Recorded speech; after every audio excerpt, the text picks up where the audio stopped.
Widespread destruction throughout 3 islands in the wake of Hurricane Matthew, Bahamas Power and Light under fire for its power restoration efforts in the capital, and talk of new legislation to make hurricane evacuations mandatory. We've got these stories and others. I'm your host Nico Scavella, and this is the Tribune's Top 5. Bahamas Power and Light came under fire this week after it was revealed that nearly a dozen bucket trucks and several diggers were not operational as the company began hurricane recovery efforts in New Providence. Bahamas Electrical Workers Union President Paul Maynard said nearly a dozen BPL bucket trucks are not operational and several diggers have broken down since BPL crews began hurricane recovery efforts in New Providence.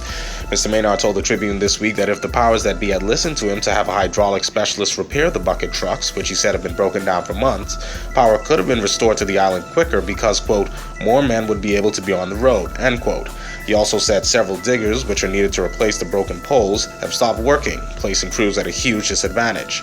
However, BPL Corporate Communications Manager Arnett Ingram later said only 5 vehicles of the company's current fleet had gone out of service within the last week. To be specific, Mrs. Ingram said 2 bucket trucks and 3 diggers experienced issues since BPL began to tackle the wide-ranging repairs needed throughout the island following Hurricane Matthew. She added that 2 diggers have since been repaired, while another will be down for a prolonged period. She further admitted that BPL had been challenged by several of the diggers and that additional trucks were needed to quicken the pace of BPL's work. However, Mrs. Ingram said just as BPL teams have been working overtime to restore power on the island, so has their equipment. This contributed to the malfunction, Mrs. Ingram said. Nonetheless, Mrs. Ingram said 4 BPL-owned trucks that were previously ordered will arrive on the same ship that is carrying bucket trucks to be used by the Power Secure team assisting in the restoration effort. On BPL's Facebook page, the company previously said more than 70% of its residential customers are already back online and more help is on the way, pointing to the 4 bucket trucks purchased by BPL. An additional 6 trucks that will accompany teams from BPL's management company Power Secure will be on the island by the weekend to assist with restoration efforts. However, many residents of New Providence have been without electricity for more than a week due to the damage caused by Hurricane Matthew. As a result of the horrific and life-endangering experiences during the passage of Hurricane Matthew, Prime Minister Perry Christie this week said the government would enact legislation to force people to evacuate their homes and communities during major hurricanes. Mr. Christie also said the government will empower the Prime Minister, the Commissioner of Police, and the Commodore of the Royal Bahamas Defense Force with the ability to declare a state of emergency. Currently, only the head of the National Emergency Management Agency can make such a declaration, a responsibility Mr. Christie said is too great for one person. Mr. Christie said the Prime Minister, the Commissioner of Police, and the Commodore of the Defense Force must have a shared approach to determining whether the conditions in the country warrant the declaration of a state of emergency, something he said requires an amendment to the law. Mr. Christie also said NEMA has to be strengthened significantly because the aftermath of Hurricane Matthew is, quote, too enormous for the current structure of NEMA, end quote. Previously, Mr. Christie said too many people decided to stay at home and protect their properties as Hurricane Matthew pummeled the Bahamas. This move, he said, not only put their lives at risk, but also the lives of rescue service personnel. Prior to that, Commissioner of Police Ellison Greenslade and NEMA officials had strongly advised residents in low-lying areas and on coastal roads to evacuate and contact their local district administrator or the NEMA office to make arrangements for relocation to a hurricane shelter before the onset of the tropical force winds by 11 p.m. on Wednesday of last week. However, Commissioner Greenslade later said nearly 500 people had to be rescued from their homes in eastern and southern New Providence as floodwaters began to rise more than 4 feet. Close to 100% of all buildings in 2 Grand Bahama districts received significant damage as a result of Hurricane Matthew, a similar situation occurring on the island of Andros. Brenda Colebrook, island administrator for West Grand Bahama, said some 95% of the buildings in the 8 Mile Rock and Holmes Rock areas received significant damage from the Category 4 storm. She said portions of the homes were blown out and roofs were completely blown off.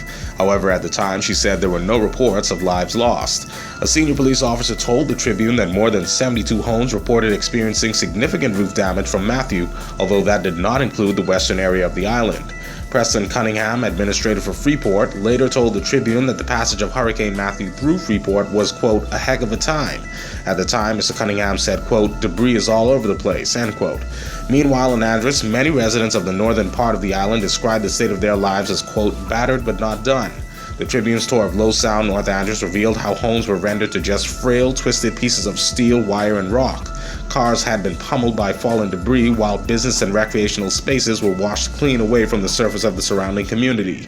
Riptides and storm surges in low sound pushed seawater as far as a mile inland in some areas, and in some cases, surges of some 10 feet above normal sea level. By estimations, more than 90% of the settlement sustained some level of damage, while roughly 85% of affected areas sustained critical loss. The National Emergency Management Agency began its assessments of North Andros and Grand Bahama on Saturday past, as those areas were hardest hit by Matthew's 140-mile-per-hour winds. New Providence also experienced significant damage from the storm. NEMA's team took supplies like baby items, canned goods, and water to North Andros and Grand Bahama during the trip. Additionally, since the storm's passage, the government of the Bahamas has received donations of up to $100,000 from both local entities and other countries to assist in hurricane recovery efforts, particularly on those islands that were severely impacted by the storm. Prime Minister Perry Christie this week said he was disappointed that Free National Movement leader Dr. Hubert Minnis would use Hurricane Matthew as a tool to divide the country politically instead of acknowledging that the government is doing a good job in the aftermath. Mr. Christie called Dr. Minnis' accusation that the government's recovery and restoration efforts will involve cronyism and victimization one of the most idiotic statements he has ever heard.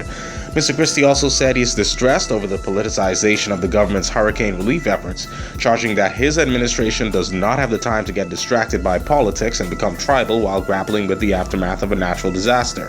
Mr. Christie also hit back at criticism of the National Emergency Management Agency's request for trucks and volunteers post-hurricane from Dr. Minnis, claiming that the reason for doing so was to avoid people claiming politics and to give everybody an opportunity to participate in the restoration efforts. This week, Dr. Minnis claimed that the government's hurricane recovery and restoration efforts will involve cronyism and victimization. Dr. Minnis also said the government dropped the ball by waiting until after the Category 4 storm had passed to ask for trucks and volunteers, further charging that the government should have known it would need such items and/or assistance given its prior knowledge of the storm's strength. However, Mr. Christie said in response, and I quote, "I am disappointed in what is really an idiotic statement. It really is one of the most idiotic things I have heard during a disaster.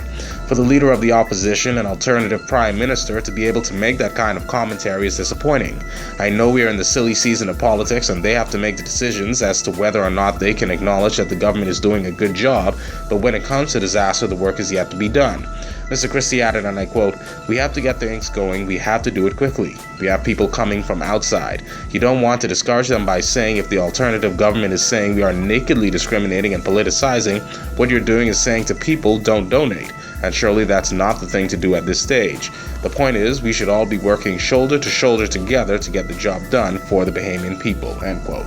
Government officials this week announced that the acquisition of new weather radars will not start until next year. 10 months after plans to purchase 4 Doppler radar systems were announced, Transport and Aviation Minister Glenys Hanna Martin this week confirmed that a phased acquisition of the new state-of-the-art equipment will not start until next year. Mrs. Hanna Martin explained that her ministry was in talks with the Ministry of Finance over the major expenditure, adding that the matter has been prioritized given the critical nature of weather services. The cost of the new radars is just under $20 million, she said.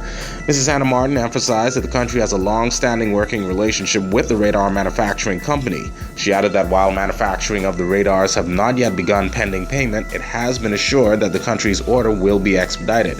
The Department of Meteorology's Doppler radar came off its gears during the passage of Hurricane Matthew last week.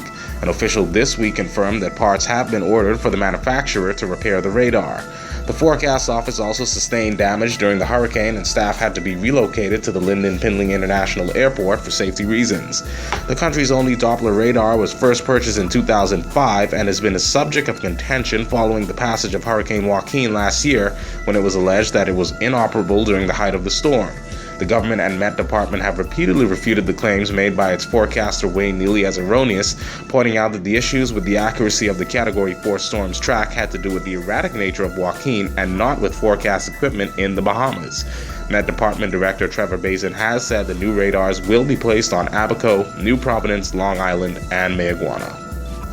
Want to get in on the discussion? Well, here's how you can. Just log on to our website, www.tribune242.com. Like us on Facebook, Tribune News Network. Subscribe to our YouTube channel, Tribune242, or send us a tweet at Tribune242.